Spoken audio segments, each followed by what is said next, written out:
माध्यमिक शिक्षा सेवा चयन बोर्ड द्वारा आयोजित टीजीटी पीजीटी हिंदी साक्षात्कार के बारे में जो पढ़ाया जा रहा है आप लोगों को, ये बहुत ही महत्वपूर्ण है। जो भी टीजीटी पीजीटी हिंदी साक्षात्कार के भाग 6 में आपने जो कक्षाओं में आपने साहित्य के बारे में सुना,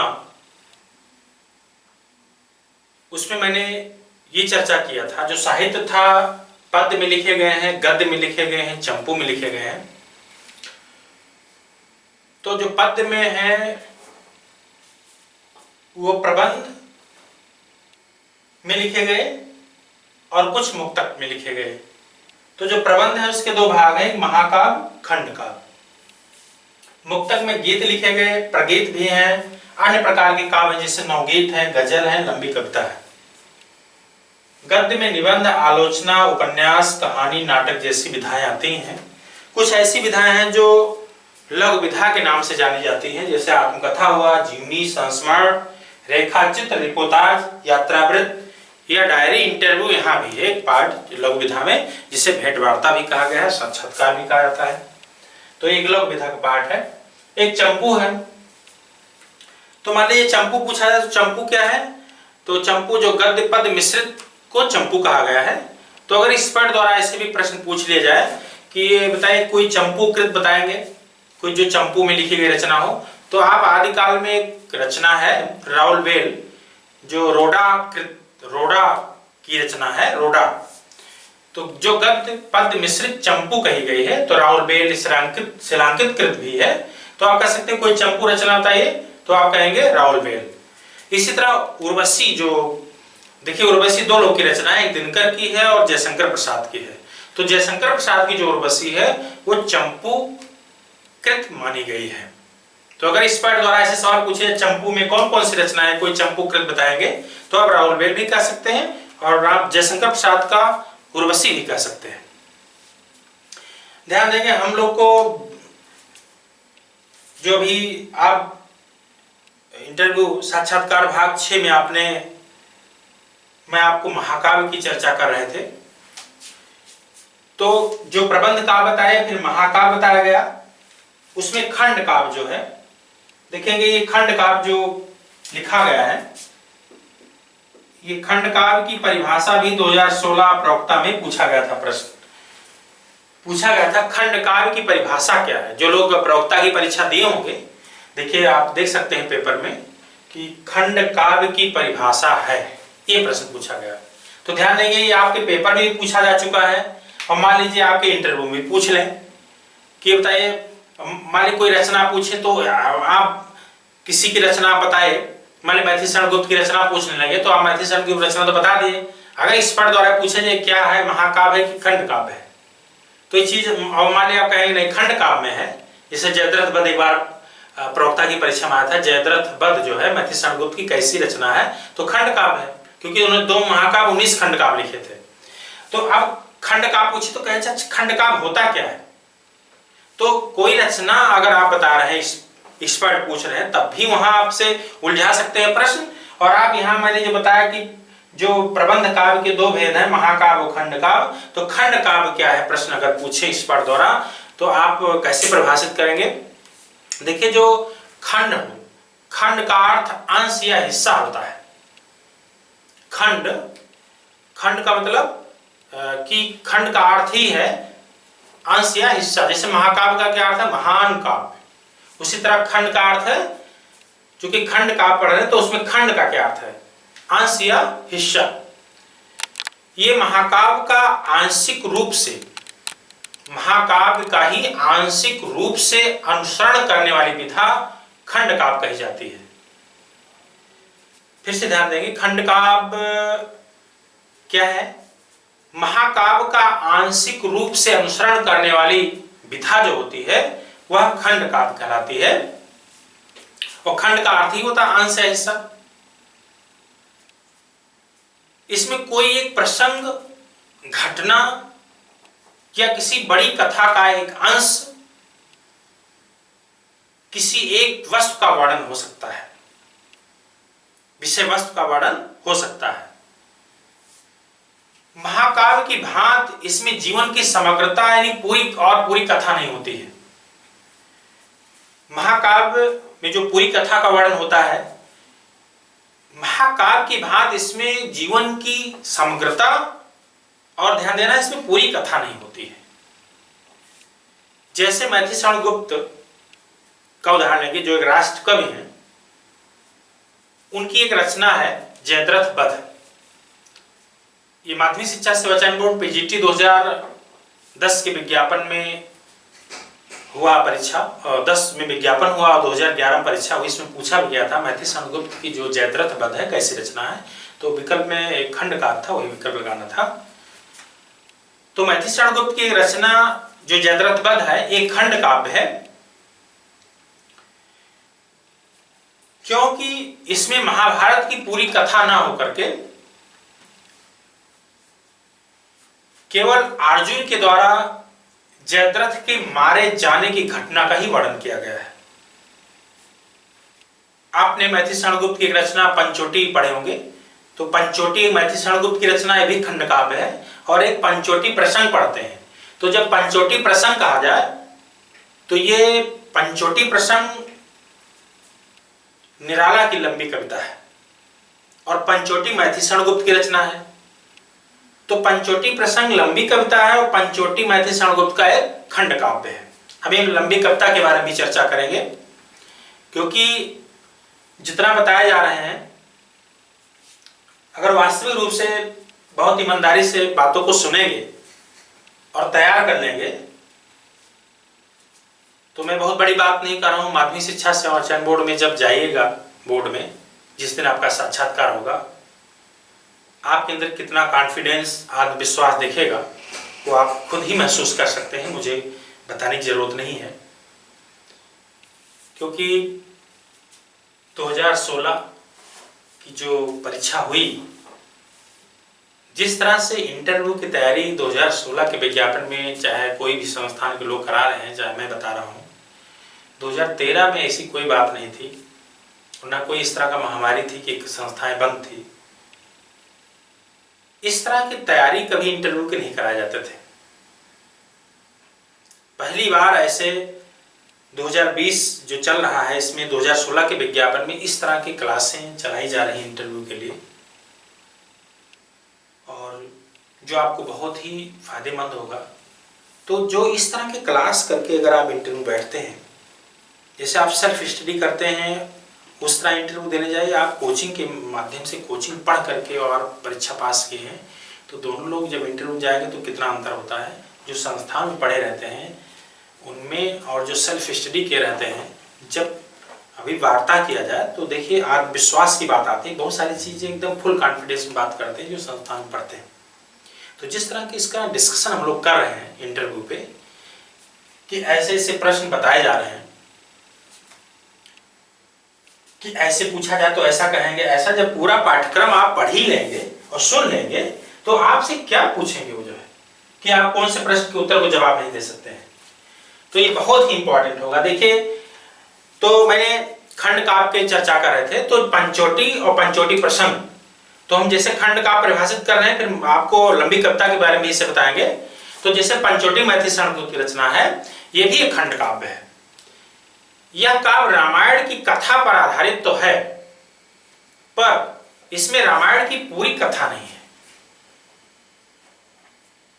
इसमें पंचोटी में सुपर्णखा से लक्ष्मण और राम की भेंट, और फिर लक्ष्मण के द्वारा सुपर्णखा उसके नाक कान काटे जाने के प्रसंग का ही चित्रण कवि ने किया है इसमें, मैथिली गुप्त ने।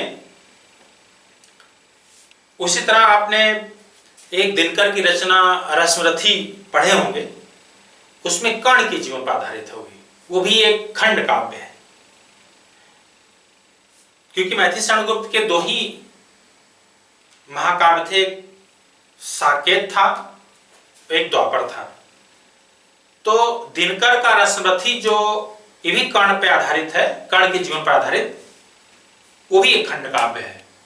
मथिशरण का जो जयद्रथ वध है भी एक खंड काव्य है, और इनका पंचोटी जो रचना है मथिशरण का भी एक खंड काव्य है।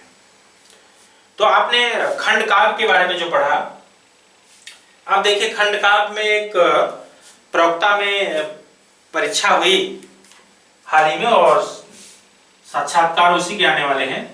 देखिए इसमें प्रश्न पूछा गया था कि खंड काव्य, तो बीजीटी की परीक्षा में प्रश्न एक आया कि खंड काव्य की परिभाषा है। तो खंड काव्य की परिभाषा, उसमें विकल्प था पहला ऑप्शन, किसी आदर्श पुरुष के जीवन के विशिष्ट अंश की मार्मिक कथा प्रस्तुत। देखिए अंश की बात किया गया है, यहाँ पे अंश की मार्मिक कथा प्रस्तुति है। अब देखिए खंड का अर्थ क्या होता है, खंड का अर्थ है अंश या हिस्सा। तो अब हम खंड की बात करें, खंड काव्य ना कहें, खंड का क्या अर्थ है, अंश या हिस्सा। देखिए यहाँ अंश की बात आ गई, यानी हिस्सा, मतलब पूरी कथा नहीं होती है खंड काव्य में। तो किसी आदर्श पुरुष के जीवन के विशिष्ट अंश की मार्मिक कथा प्रस्तुति, मतलब वो जो है पूरी कथा नहीं रहती इसमें। तो एक विकल्प इन्होंने ये बनाया, मतलब इसमें एक अंश, किसी एक विषय वस्तु का वर्णन हो सकता है, एक अंश। तो यहां भी अंश लिखा हुआ है। और देखिए यहाँ दूसरे विकल्प में किसी आदर्श पुरुष के संपूर्ण जीवन की कथा प्रस्तुति, ऐसा नहीं है, संपूर्ण नहीं। किसी मनुष्य के जीवन की काल्पनिक गद्य रचना। नंबर 4 है पूर्ण नाटकीय रचना जिसमें मानव जीवन के किसी एक पक्ष की अभिव्यक्ति हो। मैं आप लोग को यहाँ पे टीजीटी पीटी का कोर्स नहीं पढ़ा रहे हैं, मैं इंटरव्यू की बात कर रहा हूँ। क्योंकि यहाँ हमें खंड काव्य पढ़ाना था और खंड काव्य के बारे में बताना था कि एक्सपर्ट द्वारा अगर पूछा जाए खंड काव्य क्या, तो इतनी बड़ी व्याख्या नहीं करना, बहुत ही सटीक कम शब्दों में बोलना है कि खंड काव्य क्या है। तो चूंकि खंड काव्य से देखिए मैंने चयन बोर्ड द्वारा प्रश्न पूछा गया था प्रवक्ता में, ये मैंने बताया, तो पहला विकल्प सही है इसमें जो है, क्योंकि यहां से यहां आ गया है। अब हम जो है, मैंने जो खंड काव्य को परिभाषित किया, हम फिर से आपको इसको और सरल तरीके से बताने का प्रयास करेंगे, क्योंकि आपसे जो इंटरव्यू में प्रश्न पूछे जाएंगे वहां पे पूरी गाथा नहीं कहना है। मतलब किसी भी प्रश्न को प्रयास करिए कि ज्यादा से ज्यादा 1 मिनट भी ना लगे उनको उस प्रश्न, क्योंकि जितने ज्यादा क्वेश्चन पूछेंगे उतने ही आपके लिए फायदेमंद होगा। और प्रश्न अगर पूछे जा रहे हैं तो आपको समय अगर बोर्ड द्वारा दिया जा रहा है, आपको काफी समय तक आपका वार्ता हो रही है, तो इससे घबराइए मत, हो सकता है आपका बहुत अच्छा होने वाला है। मान लीजिए अगर हमसे 1-2 प्रश्न पूछे, ठीक है आप जाइए, तो उससे क्या आपके बारे में जान सकते हैं। अगर आपकी लंबी वार्ता हो रही है, शायद तो एक्सपर्ट या सदस्य महोदय रुचि ले रहे हैं, यानी बोर्ड आपकी बातों में काफी रुचि ले रहे हैं, तो आपके लिए बहुत अच्छा हो सकता है। तो उससे घबराना नहीं चाहिए। प्रश्न जब पूछे जाए, अगर बता रहे हैं आप जो है, आपके चाहे 20 मिनट हो 30 मिनट हो, उससे बात नहीं है।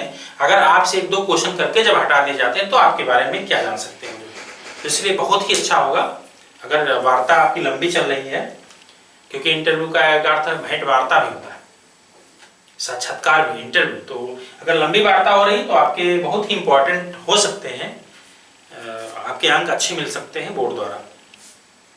तो खंड काव्य के बारे में फिर मैं आपको इंटरव्यू की दृष्टि से जो है उसको और सरल तरीके से बताने का प्रयास करेंगे, और जो आपको लगेगा तो उसको नोट कर लीजिएगा अपने वीडियो को रोक करके। अगर मान लीजिए कोई एक्सपर्ट पूछे अच्छा खंड काव्य क्या है, तो आप कह सकते हैं कि सर खंड का अर्थ ही होता है अंश या हिस्सा। महाकाव्य का आंशिक रूप से अनुसरण करने वाली विधा जो होती है वो खंड काव्य कही जाती है। यानी महाकाव्य के आंशिक रूप से अनुसरण करने वाली जो विधा है खंड काव्य कही जाती है। इसमें कोई एक प्रसंग, घटना, किसी बड़ी कथा का एक अंश, किसी एक विषय वस्तु का वर्णन हो सकता है। इसमें महाकाव्य की भांति जो है, इसमें जीवन की पूरी कथा नहीं होती है, जीवन की समग्रता या पूरी कथा नहीं होती है। तो अगर इस पर पूछे अच्छा कोई उदाहरण ऐसा बताइए, जो कोई रचना बताइए जो खंड काव्य में हो, या कोई ऐसे कवि का नाम बताइए जो खंड काव्य लिखे हो, तो आप मान लीजिए कोई रचना बताए, तो कहें जैसे महर्षि श्रवणगुप्त कृत जयद्रथ वध, तो जयद्रथ वध एक खंड काव्य है। तो कहेंगे कैसे माने जयद्रथ वध एक खंड काव्य है? तो आप कह सकते हैं कि इसमें महाभारत की पूरी कथा ना होकर अर्जुन के द्वारा जयद्रथ के मारे जाने की कथा का ही वर्णन इसमें किया गया है। यानी पूरी कथा का वर्णन नहीं है इसमें, महाभारत की कथा पूरी नहीं है, क्योंकि अर्जुन के द्वारा जयद्रथ के मारे जाने की ही कथा का इसमें वर्णन किया गया है। तो ये खंड काव्य हो गया। फिर कहेंगे अच्छा और भी कोई आप रचना बता सकते हैं जो खंड काव्य हो? आप कह सकते हैं महर्षि श्रवणगुप्त की एक पंचोटी भी रचना है जो एक खंड काव्य है। उसमें भी जो है ये रामायण की पूरी कथा ना होकर के, इसमें रामायण की पूरी कथा ना होकर के जो पंचोटी वहां का वर्णन था रामायण में, उसमें शूर्पणखा से लक्ष्मण और राम की भेंट और फिर लक्ष्मण के द्वारा शूर्पणखा के नाक और कान के काटे जाने का ही चित्रण किया गया है। तो इस तरह, और दिनकर की भी रचना है जो रसरथी, जो कर्ण के जीवन पर आधारित है, वो भी आप कह सकते हैं खंड काव्य है। वैसे खंड काव्य बहुत सारी रचनाएं हैं, लेकिन आप वहां पे 1 मिनट या 30 सेकंड के अंदर या आधे मिनट में कितना उस प्रश्न को व्यवस्थित करके बता सकते हैं। तो जितनी बातें अगर हमारे सुने रहेंगे तो आपको तब भी काफी 30-40% बातें आप उनके सामने रख सकते हैं। नहीं आपसे पूछा जाए खंड काव्य क्या है, आपको ध्यान नहीं आ रहा, सोच रहे हैं और उस पर बोलने लगे, बहुत ही बेहतर होगा। तो मैंने यहाँ पे पद्य में, प्रबंध में महाकाव्य और खंड काव्य की चर्चा किया। आप देखिए मुक्तक है, तो जो पद्य हैं मुक्तक में भी लिखे गए हैं। अगर इस पर आपसे ना महाकाव्य पूछे ना खंड पूछे, अच्छा कहें मुक्तक क्या होता है? मुक्तक स्वतंत्र तथा अपने आप में पूरी रचना होती है। जो मुक्तक काव्य होता है स्वतंत्र होता है और अपने आप में पूरी रचना है। दूसरी बात, यानी एक ऐसा पद या पद समूह जो अपने आप में पूरी हो, पूरा हो, मुक्तक कहा जाता है। ध्यान देंगे, मुक्तक जो होता है एक ऐसा पद या पद समूह है जो अपने आप में पूरा हो, वह मुक्तक कहलाता है। इसमें किसी सिलसिलेवार कोई कथा नहीं होती है। मुक्तक के प्रकार भी हैं, गेय मुक्तक है, गेय मुक्तक है।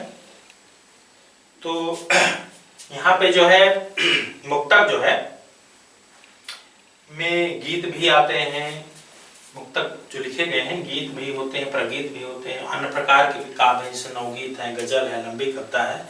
मान लीजिए आपसे ऐसे प्रश्न पूछे अचानक, ये जो है लंबी कविता क्या होती है?